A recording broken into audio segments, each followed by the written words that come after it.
This is The Wealth Puzzle with Michael Mansfield from the Lynn Group. When a part of your financial strategy is out of tune, your long-term goals, your retirement savings, and your legacy can all suffer. With many years of experience in the financial industry, Michael provides his clients and prospects with the information they need regarding Social Security, retirement income planning, wealth management, and much more. Listen in as we address your financial concerns and provide helpful solutions to put you on the path to achieving your retirement goals. And now, here is The Wealth Puzzle with Michael Mansfield.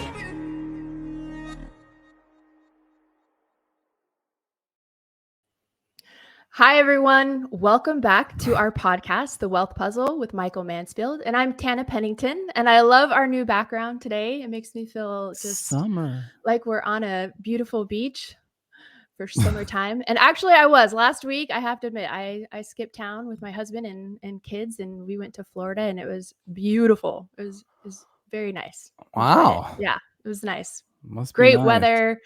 And we actually did a little surfing on the last day. Surfing. So, yeah. Doesn't sound like Tana's household's going into the Great Depression. Well, no, we road tripped it. We didn't buy those higher priced they're airline pricey tickets right now. I know they are. They really are. But people are willing to pay for it. So it's interesting to see that ticket sales are doing well for airlines. I think there was, I was reading an article. There was, I think, 2.3 million people passed through TSA last week. So that is fantastic. People are out traveling, doing those trips that they had to postpone during COVID. So I think that's great news. I think it's healthy for us to get going and move on. But yeah, also, box office ticket sales are up, which is fantastic. Since prior to COVID. Yeah, 36% higher. I thought that was awesome. Than pre-COVID. Yeah. And well, it's because the Buzz Lightyear movie just came out. So everyone's running out to see that. Possibly. I was going to name a different movie. It was really good. What movie? It was Mavericks. It was so good. The new Top Gun. I'm not kidding. No, it was fantastic. Good. I saw it too. See, I go to And movies. It was a great movie for the whole family because it was clean. I felt like they did a great job, and they pulled in some stuff from the original movie that was fantastic. Well done. Remember when they said that like everything would change due to COVID? No one will ever go to the movies again, right? Or get on a plane, or we're all just going to like Grubhub it and become some kind of weird closet dwellers. No, it's good. That's funny you say that because when you said that to me the other day, I was laughing that so Tana follows these charts where it shows like what was happening in 2019 because that was like in the old days, right? And then what's going on right now, and so box office receipts. It was something like $280 million collected last week at the movie theaters. Fantastic, yeah. I know, but I thought people would never go to the movies again. So yeah, well, I think that's what I was told. Well, with inflation, people are trying to cut back on maybe eating out, and maybe not trying to drive as much. I think we should all ride bikes anyways. It's one of those things. I was at Winco the other day. That's how things have gotten tight for me. Shopping at Winco. Winco. Yeah, it's like Winco, the store is fine. It's Winco, the people that are a problem. And I don't mean that in a mean way, but honestly, I can't take my kids there. It is scary. I parked and I had to move my car because there was like two homeless people going at it. That was like round one. I'm like, okay, that's cool. Terrible. I was trying to snap some pictures to send to my wife for fun. And then, and then you walk in and I'm not even going to get into it, but it was just, so anyways, but it's funny how things change, right? It's like I was talking to my wife, I'm like, I ain't never going to Vons again. I'm not that privileged. Dear.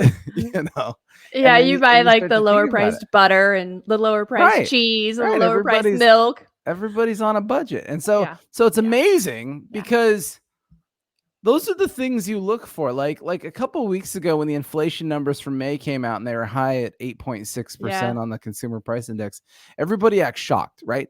The stock market acts shocked. It went down. No, how can this be true? And honestly, I thought, how could anybody be shocked when for that month, for 6 weeks, gas prices went up every single day? until you start to see the stifling of some of those things, right, you question, how could inflation in fact go down?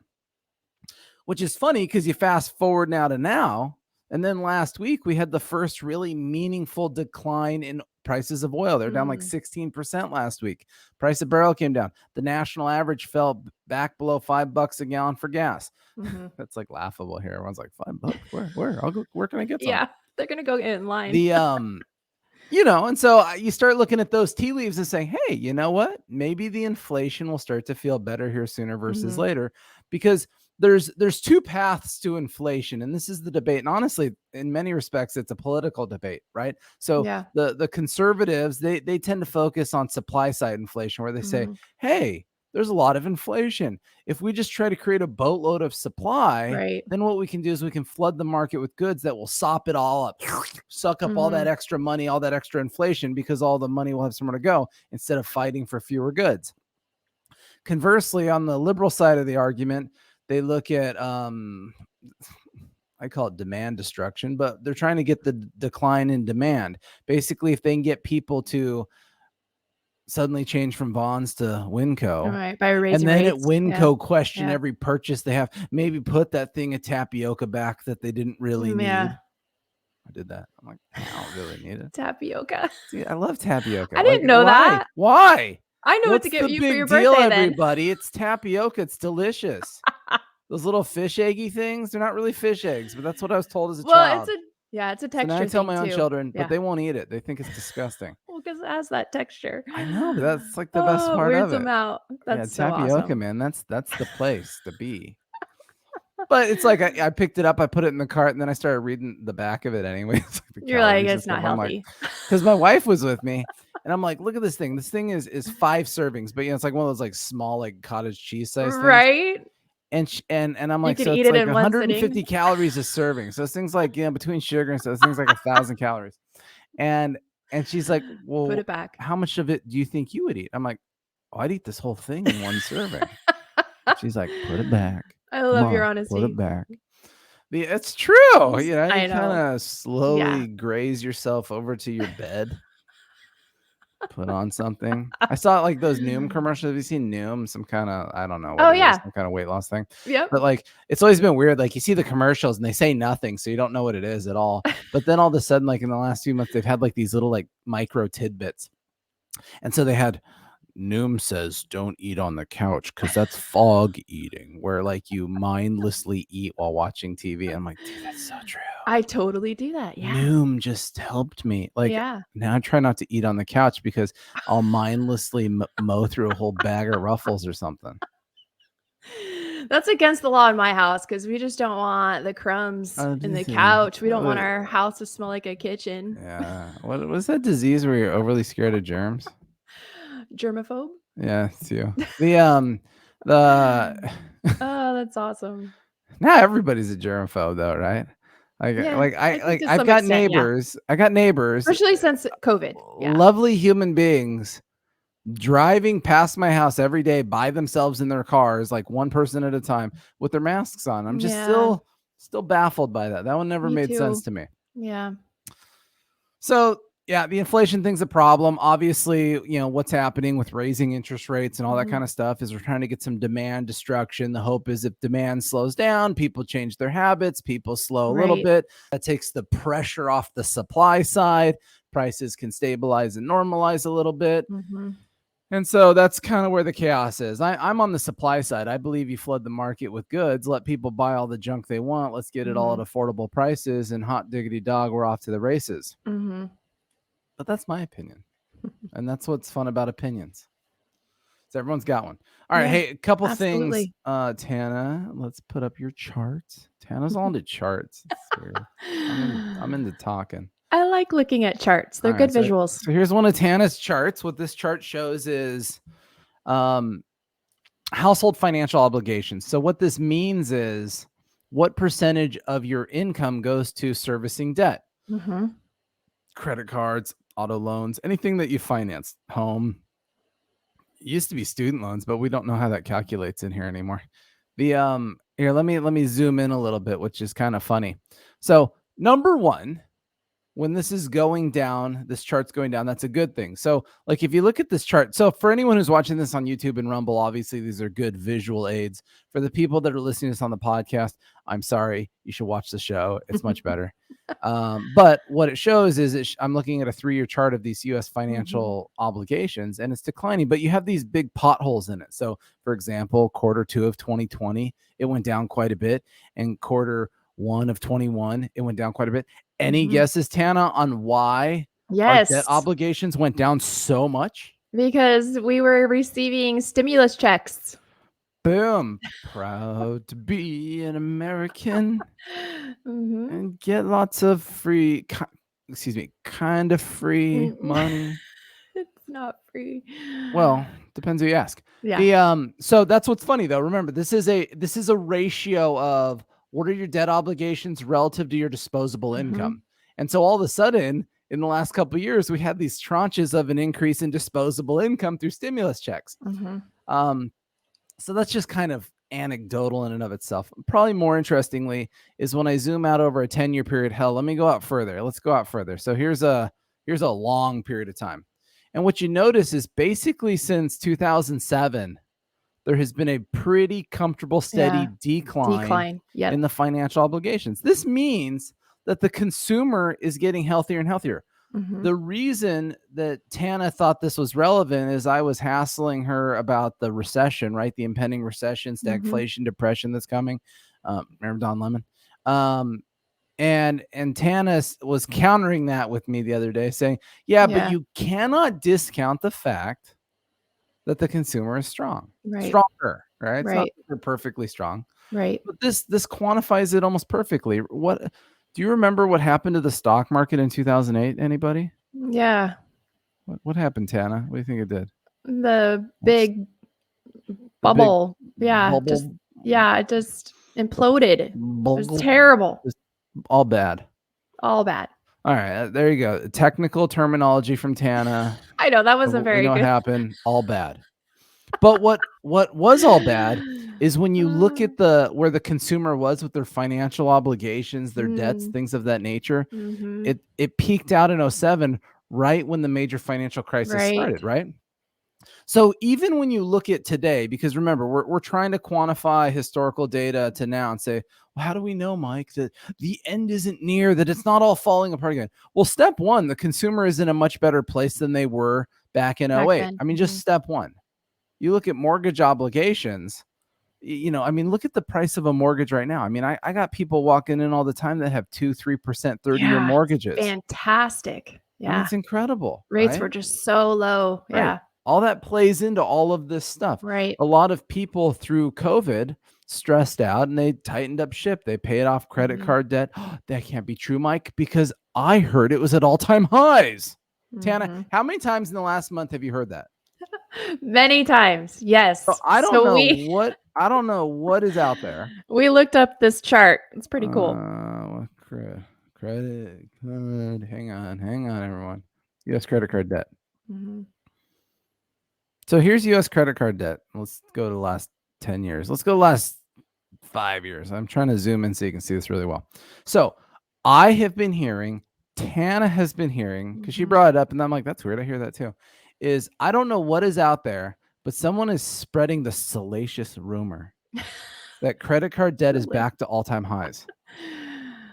Well, hey, I hate to be the most boring bad news bearer, but that's just not factually accurate. I mean, here's the chart that ends a couple months ago. Credit card debt peaked out in the fourth quarter of 2019 before COVID hit. Right. It cratered out, because people were paying off debts and using some money. And then it creeped back up a little bit. But in the last quarter, it softened back out again. A little. And it's certainly not back to the high it was pre-COVID. Right. So can you all stop spreading that lie? And or asking me about it, Mike. Credit card debt's at all-time highs. This is because the recession is here. Right? Remember, everything is about the reasons why everything is bad. When the irony is, that's weird. People's debt obligations against their income is at a historic low. Their credit card, it's a little elevated, but it's actually been backing off in the last quarter. Right. How can any of this be? Those are good signs. No, it's all bad. It's all bad. All bad. So it's very fascinating to listen to the emotions, feel the chaos, but then look at the actual facts behind this stuff, because the reality is that, are things perfect? No. Right? We got plenty of problems that we need to solve in this country. Yeah. But are all the things that we're talking about as miserable as we want to act like? And that's just not just not true. You know, credit card debt's trending back down again. That's what happens when people kind of tighten up the hatches. And it's not at historic highs, and the debt obligations that people have taken out are pretty low relative to normal. There's a new tranche of people, if you're running out and buying houses and getting fancy new mortgages, where it's a little more painful. But you got to put that in perspective also, everybody.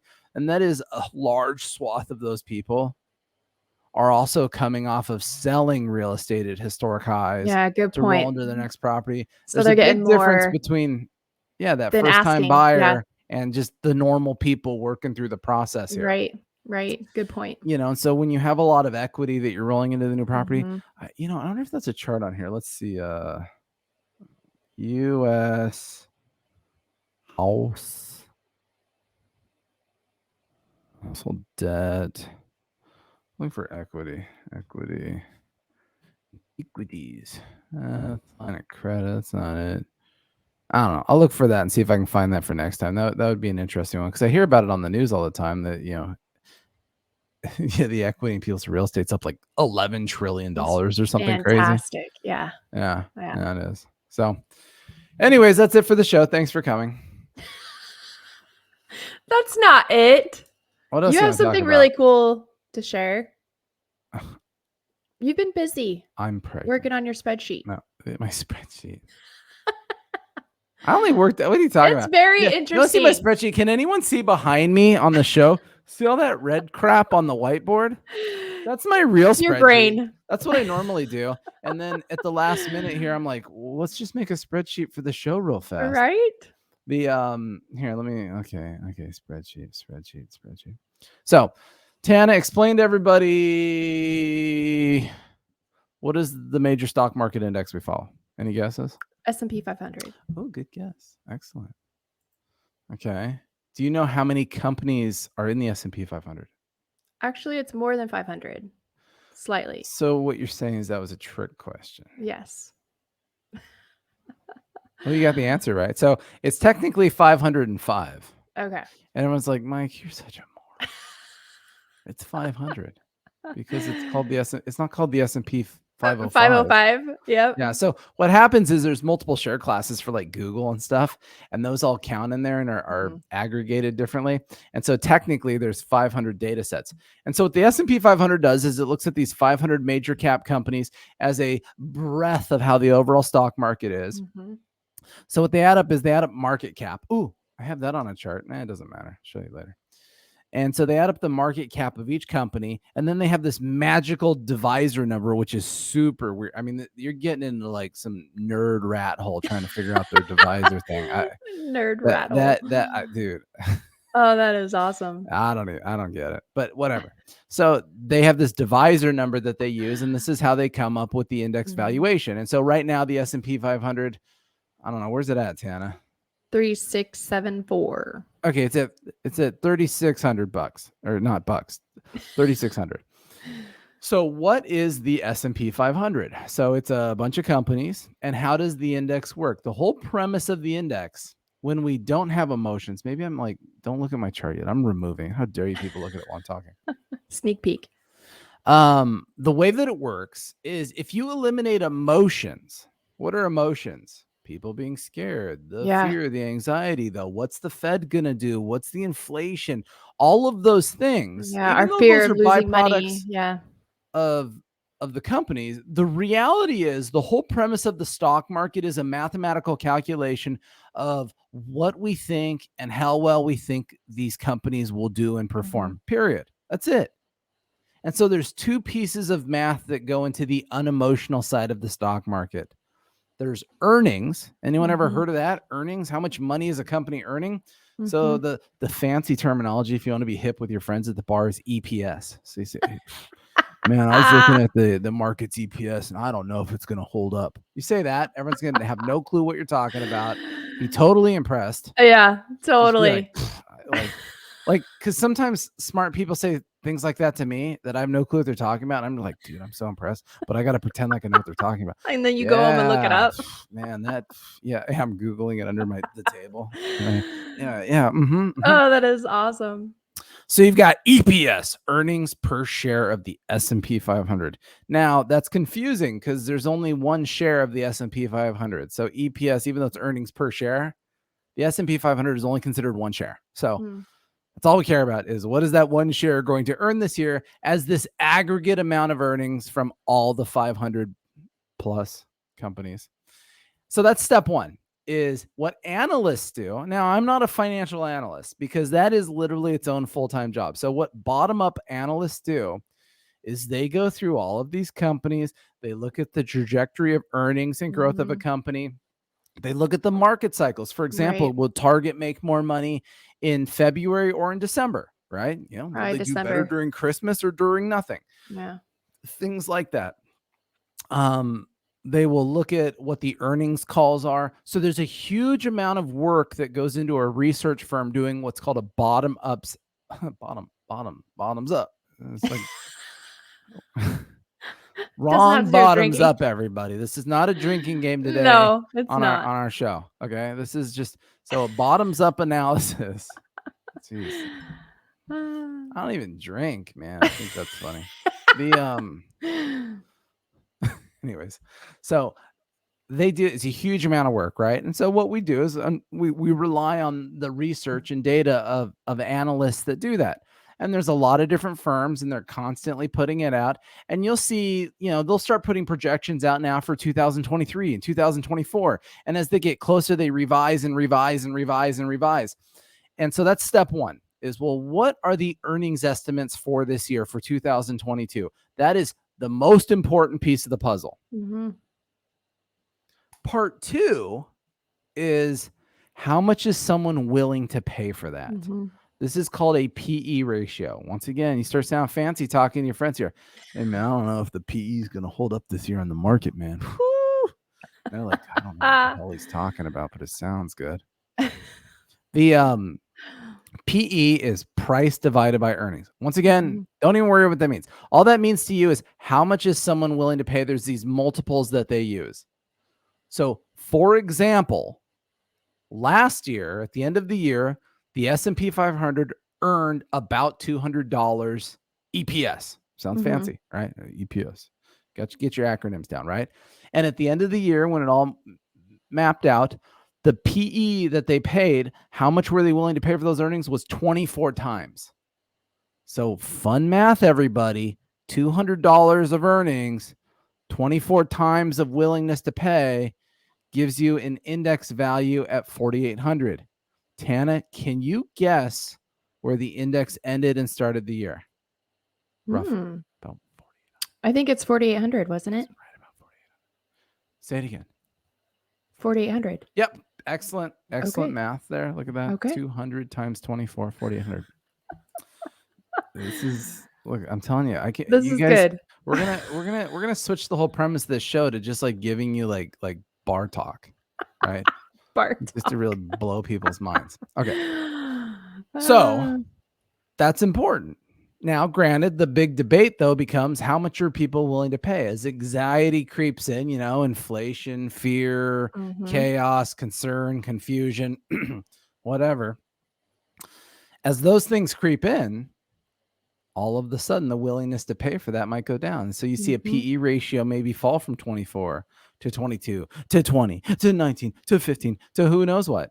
Conversely, you see it go up quite a bit in bad markets because, if there's no earnings from a company, but someone's still paying, the index hasn't totally imploded, then the PE ratio looks really high. Anyways, I've now digressed for too long on this PE ratio thing. No, it's interesting. I know, but once again, and we have new vocabulary words seconds, to use. Tana. You got 90 seconds of human attention to make any of that crap make sense. And we have surpassed the 90 seconds. And so let me get to the point here. The show. So what I did here is let me do some highlighting here, right? Dude, where's the highlighter? Do this. I'll do this highlighter. Whoops, I highlighted that square. My bad.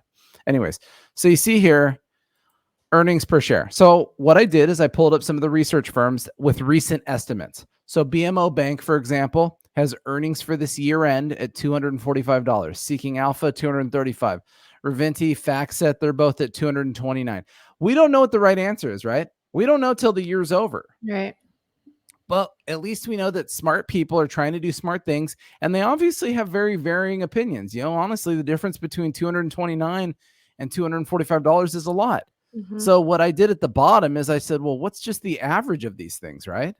And so the average is, let's just call it $230 a share, just kind of a safe round number. Okay. So now you say, that's what we think we can get at the end of the year. And what's amazing about this is everyone says, Mike, it's not going to happen. Earnings are falling apart. Everything's falling apart. A lot of these analysts have updated these numbers in the last 2 weeks. So you have to ask yourself, what am I seeing in the news headlines versus what are analysts digging apart inside of all of these companies that they're actually increasing? I mean, FactSet went from, I think, 227 to 229 in the last week. Like, well, why?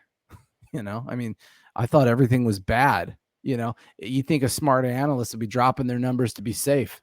Right. I'm getting too much trouble here. Made too many promises. So, I then, by comparison, it's hard to see on my chart here down the left-hand side. What I did is I ran the PE ratios all the way back to 1990. But you get into such weird market cycles and stuff that if you look at the very bottom line on that left side, which I know nobody can see, the 10-year average is over 23 times.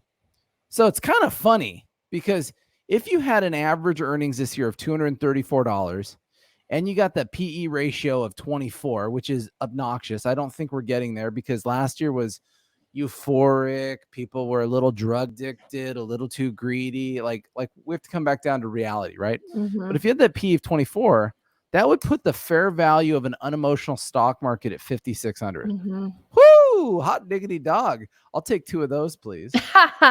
Right? So I don't think that's realistic. No. I don't think that's where this is going.